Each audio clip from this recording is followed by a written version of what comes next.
this is an investigative reporting conference, and it's not a digital journalism conference, right? It's not a design conference.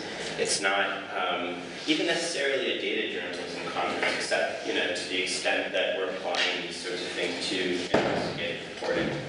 But I propose doing this talk, and we'll see how it goes. I'm glad anybody showed up, so thank you for coming. I propose doing this talk because of, well, it's actually part of my job and part of Fran's job.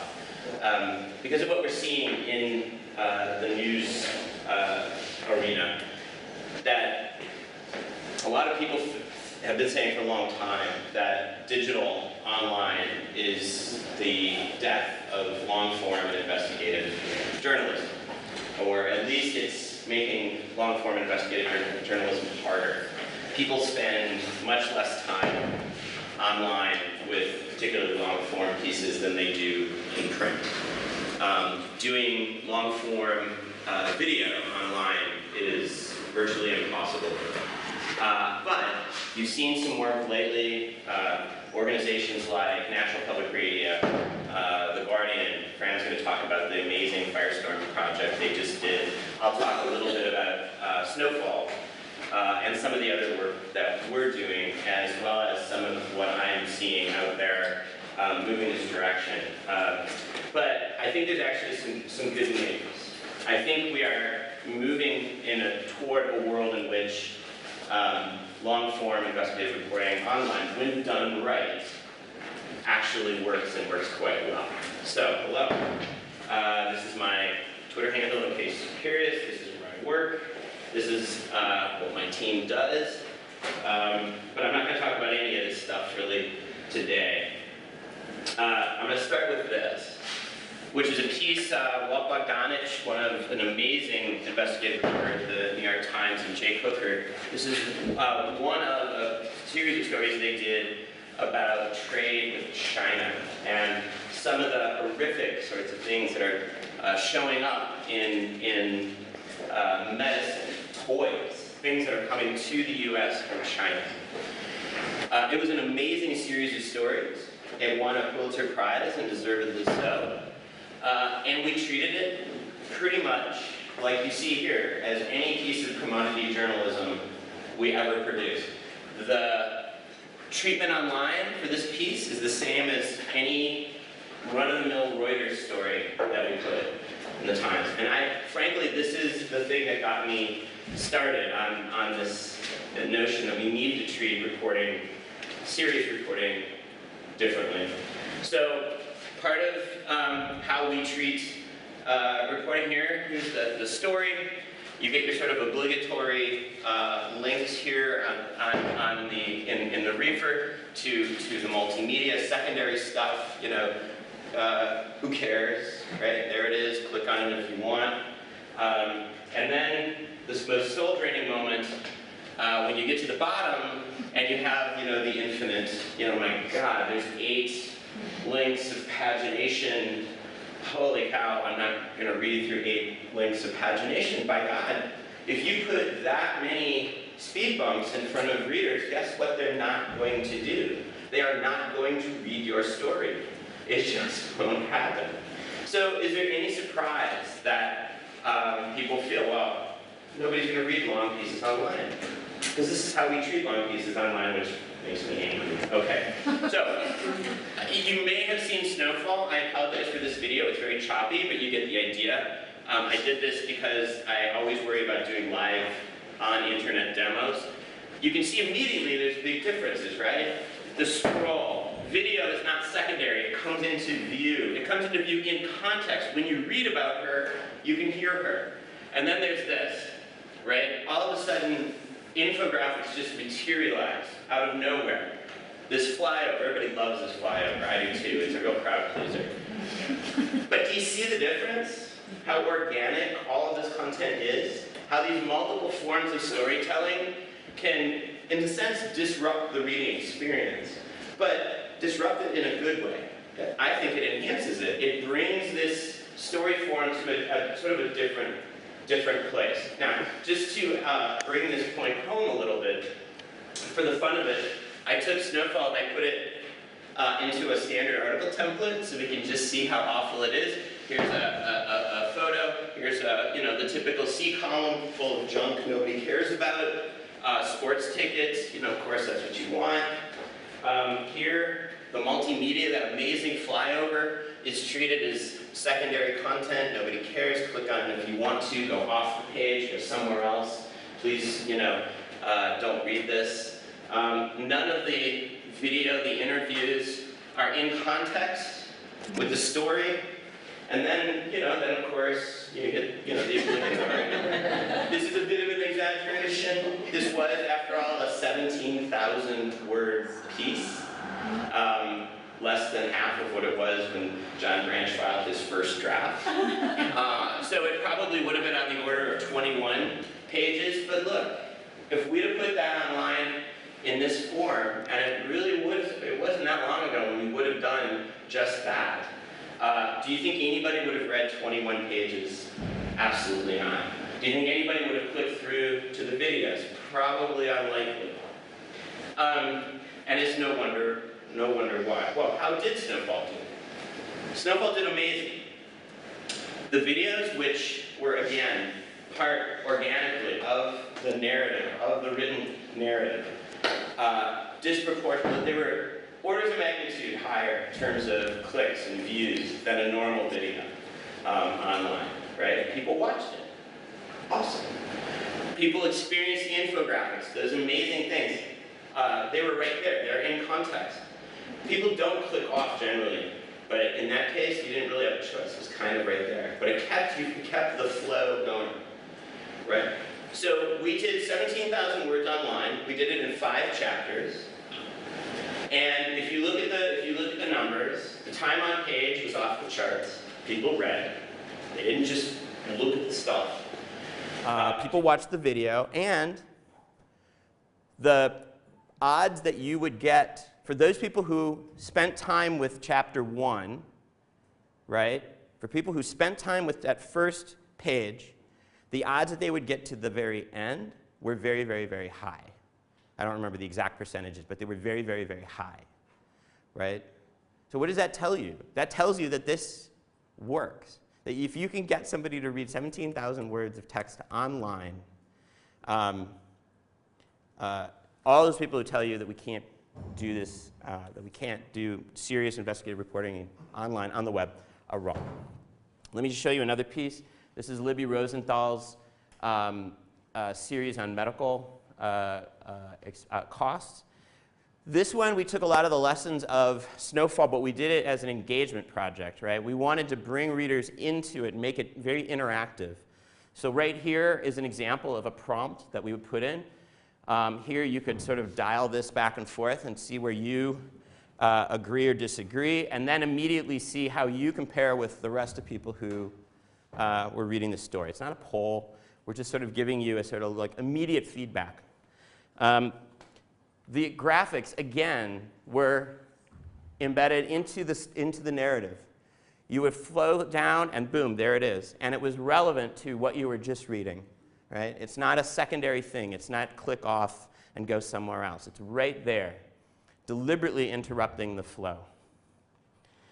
Again, as you come down, we would prompt you, the readers, again, in context, in the story, for response. Comments were not just something you throw on the bottom thoughtlessly, right? The comments here were actually a seriously important part of this. We wanted this to be a very interactive experience, or very two-way. And so here again, you'd see some of the comments actually in the flow of the story within the narrative. And then we didn't just use our standard comment format. We actually made these things a little bit more like structured data, so you could filter through and take a look at people who are insured versus uninsured, and take a look at how they felt. You weren't required as a reader to kind of read through. In this case, it was, you can see that's a lot of comments. That's, what, 6,000 or so comments. Here's, I think, something that we as journalists need to do a whole lot more of. If you answered one of those open prompts, you were then served this, somewhere a little further down. in the article. We were asking you for some demographic information. We were asking, what other medical procedures would you like us to explore? Libby wanted to know. She was curious what people would say. And what's your email address? Are you willing to be contacted by us as a potential source for a story? This is something we've been doing a lot. This is something Minnesota Public Radio has been doing a lot. A lot of news organizations have started to build in this sort of engagement thing. For my money, using our amazing readers, we have 60 million uniques a month at the New York Times worldwide. The fact that we do not engage with those readers the technology exists to engage with them at scale. The fact that we are barely doing it is a crime. The Guardian is doing much better at this than we are with their open journalism project. But we're trying. We're doing our best. We're working on it. Anyway, so how did this do? The story did great in terms of traffic. We ended up getting, let's see, on a normal comment thread for a good day is probably 300-400 comments. Overall, this received 17,000 submissions from readers. I mean, way beyond anything that we've ever had before. We had 8,500 or so readers submit one of those open-ended questions, one of those open-ended responses, one of these. And this was the most satisfying of all. We had 4,500 readers fill this out and send us an email address saying they would like, they're willing to be contacted for more. To me, that says we're doing great, right? That's a happy thing. Okay. I want to show just a couple more examples before I turn it over to Fran, a couple more examples of where I think other news organizations are doing some really, really good work. We actually just released this. I'll show one more. This was a piece. This guy, Jeff Bauman, was one of the marathoners who he lost both his legs, and we were with him as he was taking his first steps. Again, you see immediately it's a different treatment. The video is right there. The photography is beautiful. It's right in line. You're getting this like flowing kind of feeling. The typography, everything tells you, please just keep reading this. You want to keep reading this. There's no pagination. This is where we're headed, and this is the kind of treatment this sort of content deserves. The Washington Post did this piece. It's not an investigative. It's sort of long form, but they did this thing called Swing of Beauty about Bryce Harper, who is a baseball player. There's some infographics. They had the infographics in line. What is the thing I am looking for? I love that. Did you see the fade in?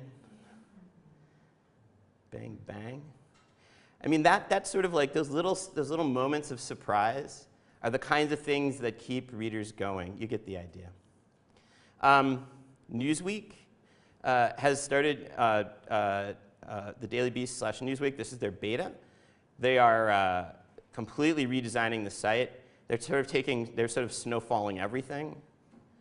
You know, it's all looking like scrolly and in context and like that. The Telegraph did a series, India 2.0. Again, it's like very scrolly and it's very graphical, and it's one of these things that by the time you're done, you've read a lot more than you thought you have. This is a piece. This isn't precisely investigative, but I would say it's more explanatory. The Wall Street Journal just did. Well, I'll sort of play this. You can kind of hear it, right? This is a piece. It's almost interactive video. They've taken the words completely out of it. And they're sort of explaining a lot of the details of Obamacare to you in the context of a long-form video that's interactive. At some point, you can, as you go through this, things become clickable. You can kind of explore. You can take, kind of choose your own adventure, taking again a very different approach to long-form. This piece. Oh, what is this? The Gazette. Again. Same idea, right? This is a very small newsroom, I think. This is a pretty small organization right there. I showed you this. And yeah, okay, so I'll turn it over to Fran. So the bottom line is, we as journalists, we who are working in sort of traditional newsrooms, and I think that applies to many, if not most of the journalists at a conference like this, I think it is incumbent upon us to demand more of our news organizations. If we're going to spend a year, 2 years, even 2 months on a project, on a serious project, the way we publish it, the way we put it online, is as important as the work itself. That's the lesson. That's the thing I want to leave you guys with. This idea that we can take this serious work and just sort of throw it into a standard template and call it a day just isn't enough. And if you do that, I think your pieces will have the impact, or more impact than otherwise. So with that, I think I'm going to turn it over to Fran, who's going to talk about this amazing project, Firestorm, the Guardian published.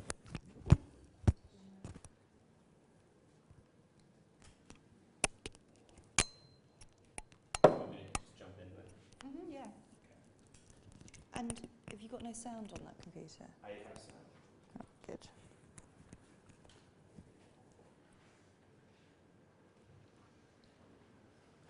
Do you remember which? Good. Yeah, there's a bit of sound there. So yeah, we were really inspired by snowfall. And we've been doing multimedia at The Guardian for about, I don't know, 7 or 8 years, video, podcasting, interactives, but we haven't played that much with cross-media forms until we did Firestorm. And we sent one of our feature writers, John Henley, along with one of our filmmakers, Lawrence Topham, to Tasmania to cover the story of the Holmeses family, which had been covered in the media in January. But we wanted to follow up this story, and we were opening a branch of The Guardian in Australia as well, so it seemed like a really good kind of case study to try and take what Snowfall had done and like push that form a little bit further. There's a funny buzz on this, but anyway, let's see how if we maybe go into it, yeah. Lawrence and John spent about 2.5 weeks out in Tasmania, and they worked together doing interviews and filming. So it was interesting, two kind of journalists working together. So they came back, John wrote up about 14,000 words, and Lawrence made 4 films. And then I came onto the project to try and then turn this into a kind of cross-media project. And what was really apparent was that Lawrence had just shot the most beautiful footage. And so for me, I thought, well, this needs to be actually this has to be totally part of the story. It needs to work together. So as you go through the project, instead of having the film separate, I thought, well, it just needs to sit with the text all the way through. So then it was interesting because we were thinking about like which bits of the story. We've got very, very strong video. We've got very, very strong writing. How do we tell this story the best? And so I then worked with Lawrence and with John to basically try and tell that story through sound, which we can't really hear, through the visuals and through videos. So if you go down, I think maybe another.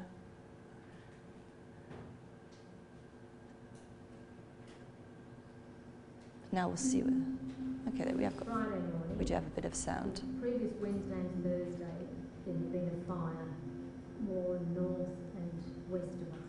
I think it must be about 20 kilometres away. But we knew about that because it had been burned. It's not your. I just wonder if it's this.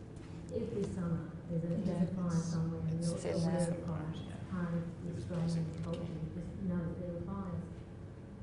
It wasn't under control, but it wasn't a direct threat at that stage, not to us anymore. So we weren't particularly concerned, although we had discussed that if we did need to evacuate, we would take the children out of the water. It would be the safest place to go. And quite honestly, none of us thought we'd do that. We didn't think it would come to that at all. And then if we go down another. So we really tried to divide the story up between the text and the video, so it wasn't doubling up, so that we were picking the strongest bits of video when we felt that the human testimony, actually hearing it from the people, was stronger than the words. We'd use that when we thought that John's writing was stronger than the video material had. We would use that, and we actually, John rewrote a lot of his text into the video, so specifically writing in a kind of multimedia context, and also Lawrence recut his films over and over again. Instead of them being 4 long films, we'd then cut them into multiple very short films. And he was just as much cutting the films in and out of the text as John was then writing into the films. So it was a really kind of interesting partnership. And then with the Interactives development team, they were designing the framework with these media in mind as well. And like literally a few days before we launched, we had John sitting next to the Interactives team rewriting the text so you would see this in the background and being, okay, so if this is the feeling of this section of my writing, he would be slightly changing it and tweaking it to what we could see behind. So it's a very integrated process, and that's kind of what I wanted this project to feel, was very strongly immersive, and I think that that's one of the strengths of this project, is that it shows that cross-media can be a very kind of compelling and rich experience, that text on its own and video on its own, they've all got really, they're very strong in their own way, but if you can combine them in a way that makes the most of each media, it can be an equally rich experience. I think that often in The Guardian, especially in the early days of multimedia, we would often do a film or a podcast almost because we could and because everyone was doing that. And I think we're getting better at thinking, okay, we've got this story, what is the best treatment for it? What is the strongest way of storytelling this particular feature or this particular investigative piece? So I think one of the things that we really learned from Snowfall was that, again, it's this trying to do everything all at once. So interactives often allow you to go left, right, and centre, to choose to open up little bits and go down rabbit holes. We felt Snowfall was really strong in that it didn't let you do that. It was a long-form narrative journey. It still had that tension in it because of that. So we very much tried to do that. In fact, we tried to do it even more by the clicking out experiences not even existing. It is all one thing. So I think that within interactive storytelling, that is still something that we're really playing with, is what the advantage for giving users control to get more information or to explore in their own way, as opposed to us as kind of journalists really dictating the journey that they go on.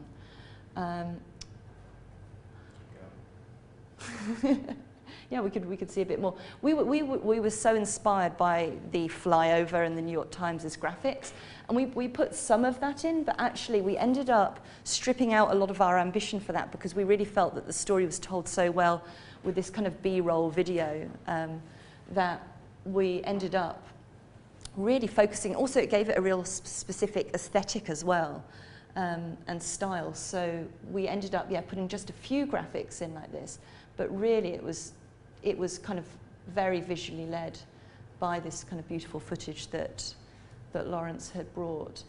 We had a lot of discussion about how much text to put in this. So John came back and wrote 14,000 words. I started putting this all into the interactive along with Lawrence's material, and it was very, very long. And we had a lot of internal debate about whether to keep all that text or not. And I massively condensed it in the end, because I felt that I was aiming for like a half-an-hour experience here. We did quite a lot of user testing, which reinforced that so we called these things scenes. So each time if you go down another one, each of these kind of frames we called a scene, and some of them you can have got more text underneath. So I don't know if you can, without scrolling down to continue, you can, there is more. Not on that one. Maybe on the next one.